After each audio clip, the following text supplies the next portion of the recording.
أعوذ بالله من الشيطان الرجيم. بسم الله الرحمن الرحيم.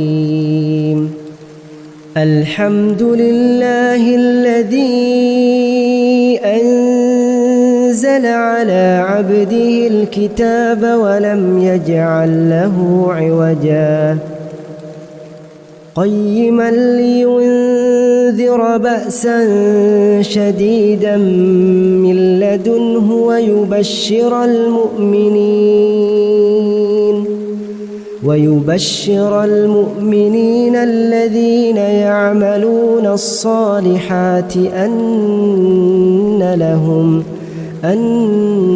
لهم أجرا حسنا ماكثين فيه أبدا وينذر الذين قالوا اتخذ الله ولدا ما لهم به من علم ولا لآبائهم كبرت كلمة تخرج من أفواههم إن يقولون إلا كذبا فلعلك باخع نفسك على آثارهم إن لم يؤمنوا بهذا الحديث أسفا إنا جعلنا ما على الأرض زينة لها لنبلوهم أيهم أحسن عملا وإنا لجاعلون ما عليها صعيدا جرزا أم حسبت أن أصحاب الكهف والرقيم كانوا من آياتنا عجبا إذ أوى الفتية إلى الكهف فقالوا ربنا آتنا من لدنك رحمة وهيئ لنا من أمرنا رشدا فضربنا على آذانهم في الكهف سنين عددا ثم بعثناهم لنعلم أي الحزبين أحصى لما لبثوا أمدا نحن نقص عليك نبأهم بالحق إنهم فتية آمنوا بربهم وزدناهم هدى وربطنا على قلوبهم إذ قاموا فقالوا ربنا رب السماوات والأرض لن ندعو من دونه إلها لقد قلنا إذا شططا هؤلاء قومنا اتخذوا من دونه آلهة لولا يأتون عليهم بسلطان بين فمن أظلم ممن افترى على الله كذبا وإذ اعتزلتموهم وما يعبدون إلا الله فأووا إلى الكهف ينشر لكم ربكم من رحمته ويهيئ لكم من أمركم مرفقا وترى الشمس إذا طلعت تزاور عن كهفهم ذات اليمين وإذا غربت تقرضهم ذات الشمال وهم في فجوة منه ذلك من آيات الله من يهد الله فهو المهتد ومن يضلل فلن تجد له وليا مرشدا وتحسبهم أيقاظا وهم رقود ونقلبهم ذات اليمين وذات الشمال وكلبهم باسط ذراعيه بالوصيد لو اطلعت عليهم لوليت منهم فرارا ولملئت منهم رعبا وكذلك بعثناهم ليتساءلوا بينهم قال قائل منهم كم لبثتم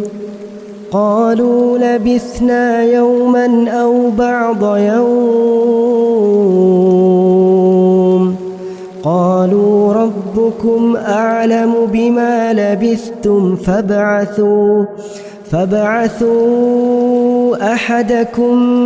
بورقكم هذه إلى المدينة فلينظر أيها أزكى طعاما فليأتكم برزق منه وليتلطف ولا يشعرن بكم أحدا إنهم إن يظهروا عليكم يرجموكم أو يعيدوكم في ملتهم ولن تفلحوا إذا أبدا وكذلك أعثرنا عليهم ليعلموا أن وعد الله حق وأن الساعة لا ريب فيها إذ يتنازعون بينهم أمرهم فقالوا ابنوا عليهم بنيانا ربهم أعلم بهم قال الذين غلبوا على أمرهم لنتخذن عليهم مسجدا سيقولون ثلاثة رابعهم كلبهم ويقولون خمسة سادسهم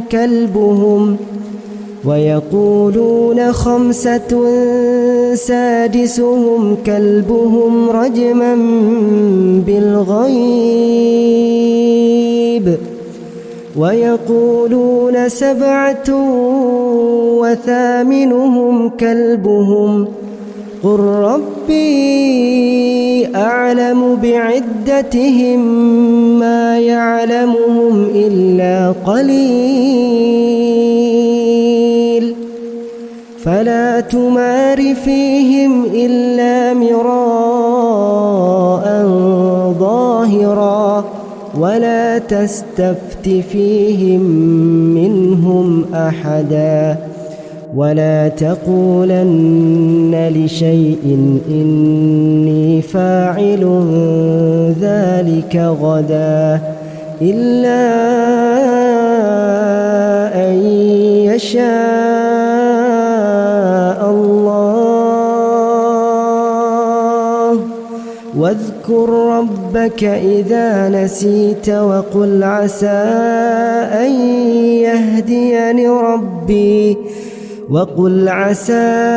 أن يهديني ربي لأقرب من هذا رشدا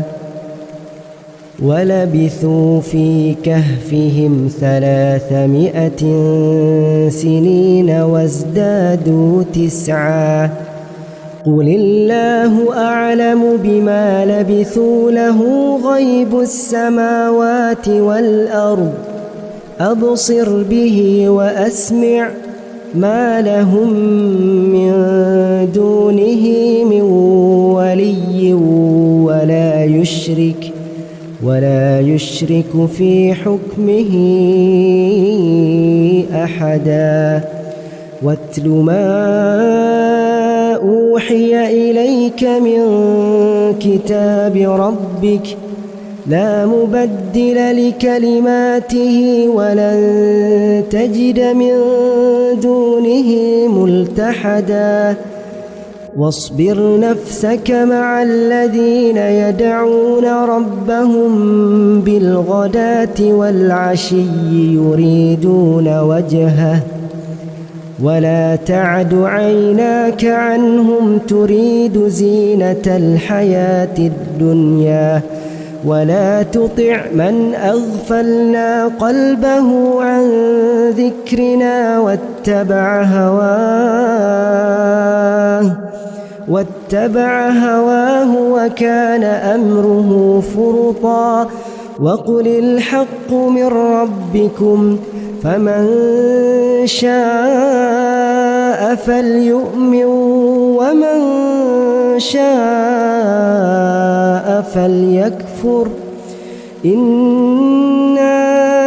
أعتدنا للظالمين نارا أحاط بهم سرادقها وإن يستغيثوا يغاثوا بماء كالمهل يشوي الوجوه بئس الشراب وساءت مرتفقا إن الذين آمنوا وعملوا الصالحات إنا لا نضيع أجر من أحسن عملا أولئك لهم جنات عدن تجري من تحتهم الأنهار يحلون فيها من أساور من ذهب ويلبسون ثيابا خضرا من سندس واستبرق متكئين فيها على الأرائك نعم الثواب وحسنت مرتفقا واضرب لهم مثلا الرجلين جعلنا لأحدهما جنتين من أعناب وحففناهما بنخل وجعلنا بينهما زرعا كلتا الجنتين آتت أكلها ولم تظلم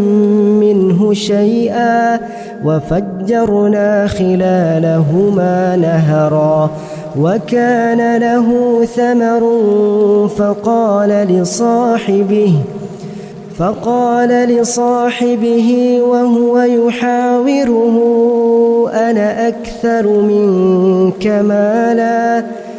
وهو يحاوره أنا أكثر منك مالا وأعز نفرا ودخل جنته وهو ظالم لنفسه قال ما أظن أن تبيد هذه أبدا وما أظن الساعة قائمة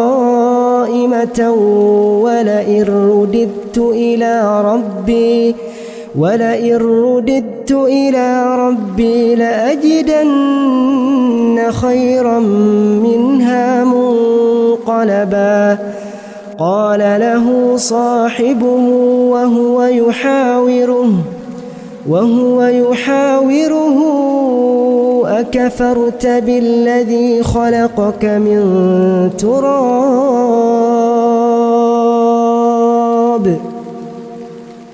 أكفرت بالذي خلقك من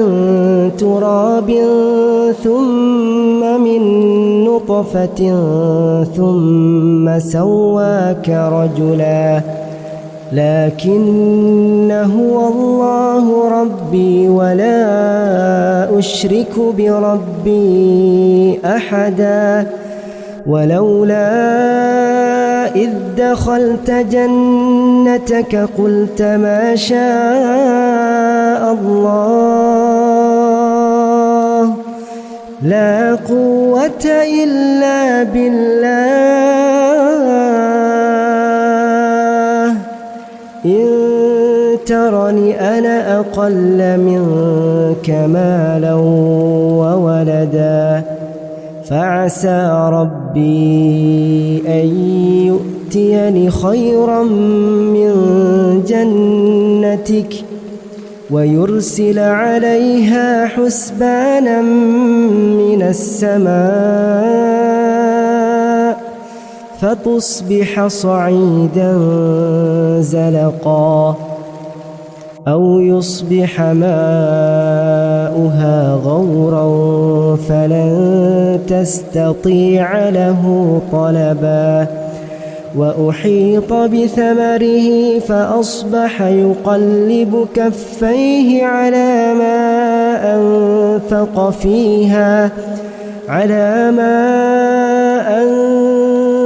فيها وهي خاوية على عروشها ويقول يا ليتني لم أشرك بربي أحدا ولم تكن له فئة ينصرونه من دون الله وما كان منتصرا هنالك الولاية لله الحق هو خير ثوابا وخير عقبا واضرب لهم مثل الحياة الدنيا كماء إن أنزلناه من السماء فاختلط به نبات الأرض فأصبح هشيما تذروه الرياح وكان الله على كل شيء مقتدرا المال والبنون زينة الحياة الدنيا والباقيات الصالحات خير عند ربك ثوابا وخير أملا ويوم نسير الجبال وترى الأرض بارزة وحشرناهم فلم نغادر منهم أحدا وعرضوا على ربك صفا لقد جئتمونا كما خلقناكم أول مرة بل زعمتم أن لن نجعل لكم موعدا ووضع الكتاب فترى المجرمين مشفقين مما فيه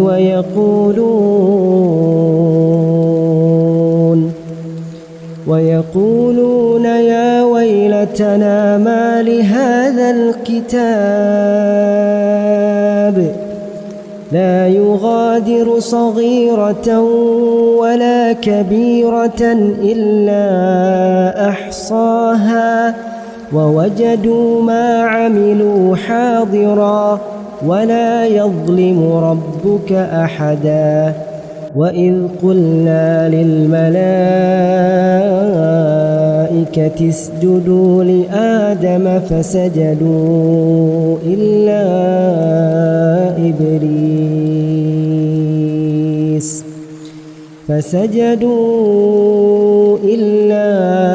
إبليس كان من الجن ففسق عن أمر ربه أفتتخذونه وذريته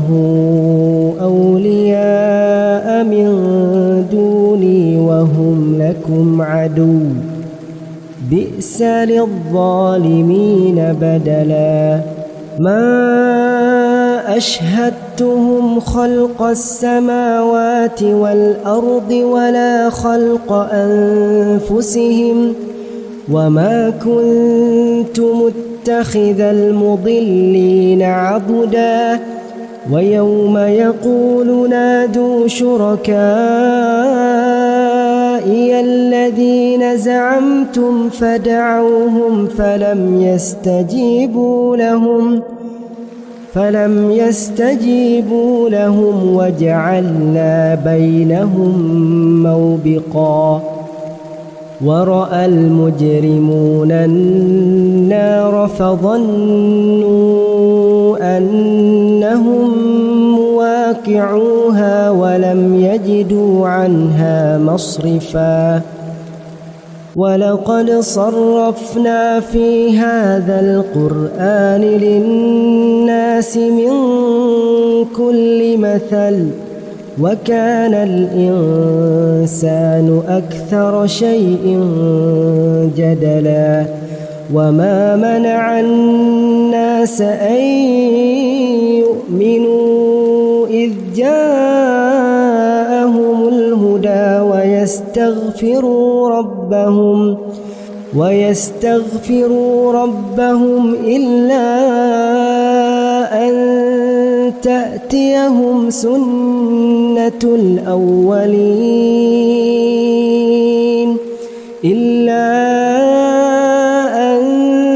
تأتيهم سنة الأولين أو يأتيهم العذاب قبلا وما نرسل المرسلين إلا مبشرين ومنذرين ويجادل الذين كفروا بالباطل ليدحضوا به الحق واتخذوا آياتي وما أنذروا هزوا ومن أظلم ممن ذكر بآيات ربه فأعرض عنها ونسي ما قدمت يداه إنا جعلنا على قلوبهم أكنة أن يفقهوه وفي آذانهم وقرا وإن تدعهم إلى الهدى فلن يهتدوا إذن أبدا وربك الغفور ذو الرحمة لو يؤاخذهم بما كسبوا لعجل لهم العذاب بل لهم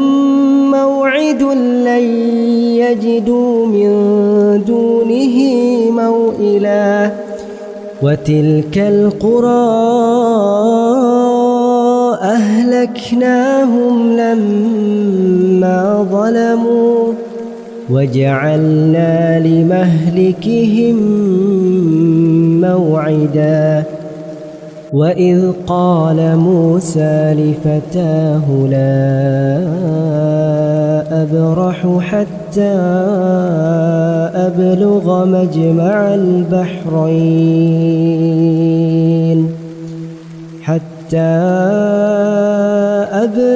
مجمع البحرين أو أمضي حقبا فلما بلغا مجمع بينهما نسيا حوتهما فاتخذ سبيله في البحر سربا فلما جاوزا قال لفتاه آتنا غداءنا لقد لقينا من سفرنا هذا نصبا قال أرأيت إذ أوينا إلى الصخرة فإني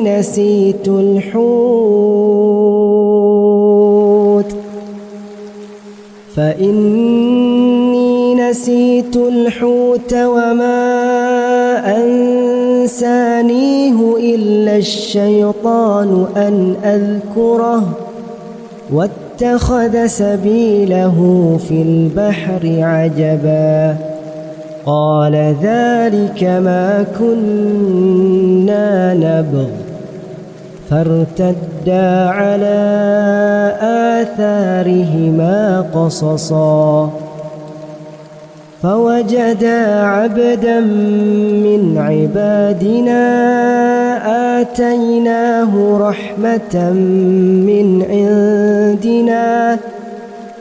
آتيناه رحمة من عندنا وعلمناه من لدنا علما قال له موسى هل أتبعك على أن تعلمني مما علمت رشدا قال إنك لن تستطيع معي صبرا وكيف تصبر على ما لم تحط به خبرا قال ستجدني إن شاء الله صابرا ولا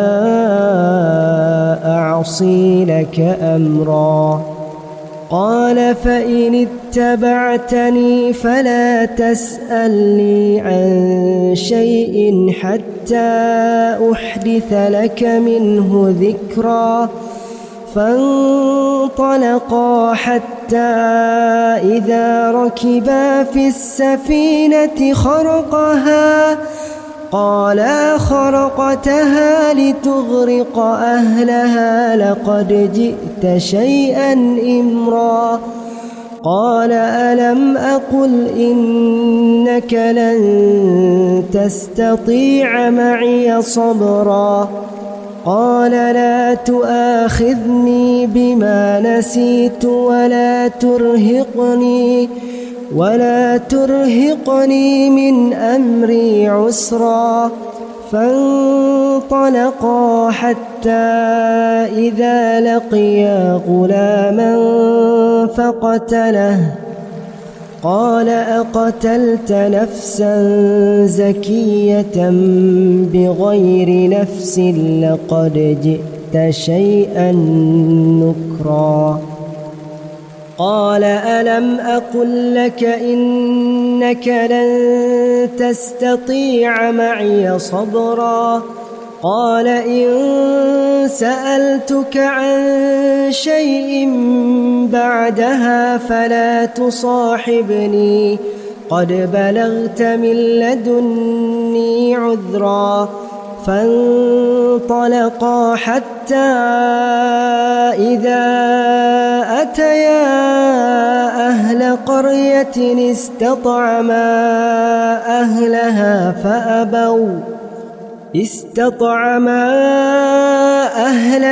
فأبوا أن يضيفوهما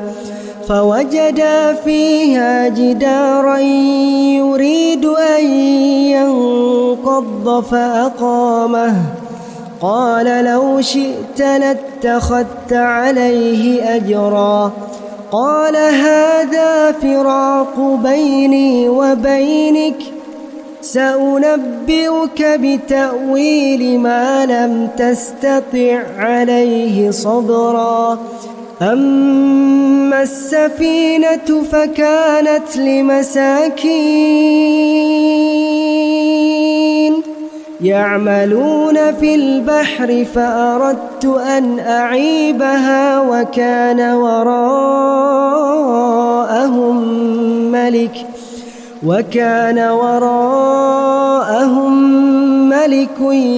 يأخذ كل سفينة غصبا وأما الغلام فكان أبواه مؤمنين فخشينا أن يرهقهما طغيانا وكفرا فأردنا أن يبدلهما ربهما خيرا منه زكاة وأقرب رحما وأما الجدار فكان لغلامين يتيمين في المدينة وكان تحته كنز لهما وكان أبوهما صالحا فأراد ربك أن يبلغا أشدهما ويستخرجا كنزهما رحمة من ربك وما فعلته عن أمري ذلك تأويل ما لم تستع عليه صبرا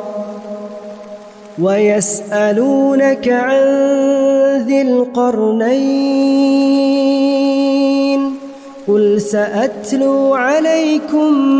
منه ذكرا إنا مكنا له في الأرض وآتيناه من كل شيء سببا فأتبع سببا حتى إذا بلغ مغرب الشمس وجدها تغرب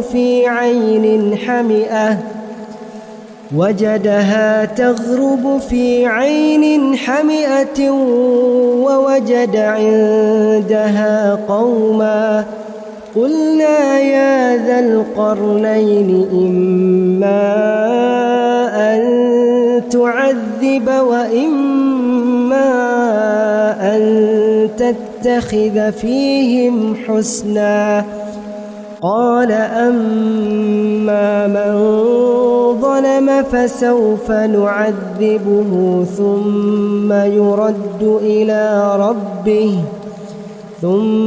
يرد إلى ربه فيعذبه عذابا نكرا وأما من آمن وعمل صالحا فله جزاء الحسنى وسنقول له من أمرنا يسرا ثم أتبع سببا حتى إذا بلغ مطلع الشمس وجدها تطلع على قوم لم نجعل لهم من دونها سترا كذلك وقد أحطنا بما لديه خبرا ثم أتبع سببا حتى إذا بلغ بين السدين وجد من دونهما قوما لا يكادون يفقهون قولا قالوا يا ذا القرنين إن يأجوج ومأجوج مفسدون في الأرض فهل نجعل لك خرجا على أن تجعل بيننا وبينهم سدا قال ما مكني فيه ربي خير فأعينوني بقوة أجعل بينكم وبينهم ردما آتوني زبر الحديد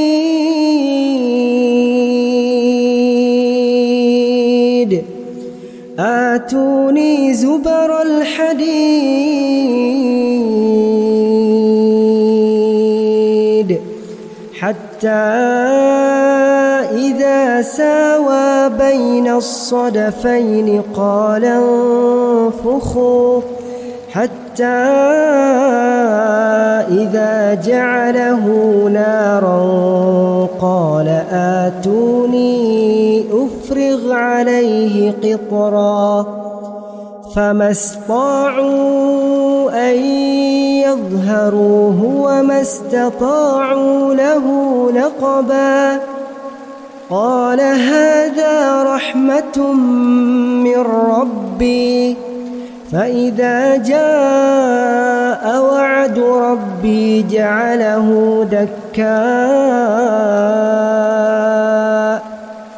وكان وعد ربي حقا وتركنا بعضهم يومئذ يموج في بعض ونفخ في الصور فجمعناهم جمعا وعرضنا جهنم يومئذ للكافرين عرضا الذين كانت أعينهم في غطاء عن ذكري وكانوا لا يستطيعون سمعا أفحسب الذين كفروا أن يتخذوا عبادي من دوني أولياء إنا أعتدنا جهنم للكافرين نزلا قل هل ننبئكم بالأخسرين أعمالا الذين ضل سعيهم في الحياة الدنيا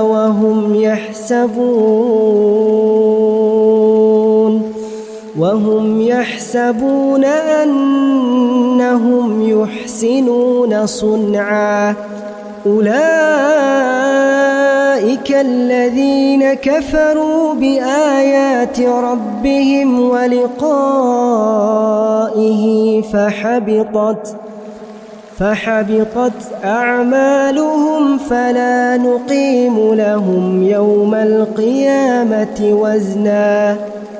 ذلك جزاؤهم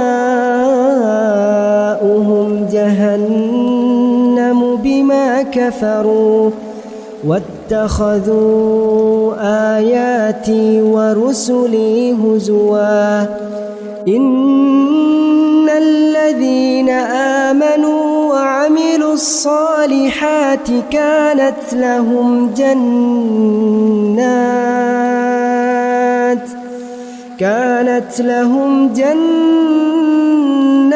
الفردوس نزلا خالدين فيها لا يبغون عنها حولا قل لو كان البحر مدادا لكلمات ربي لنفد البحر قبل أن تنفد كلمات ربي ولو جئنا بمثله مددا قل إنما أنا بشر مثلكم يوحى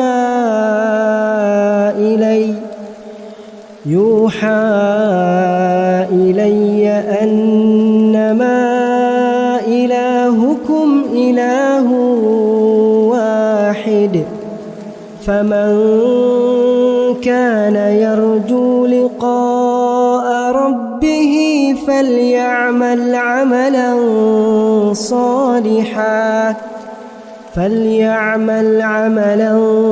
صالحا ولا يشرك بعبادة ربه أحدا.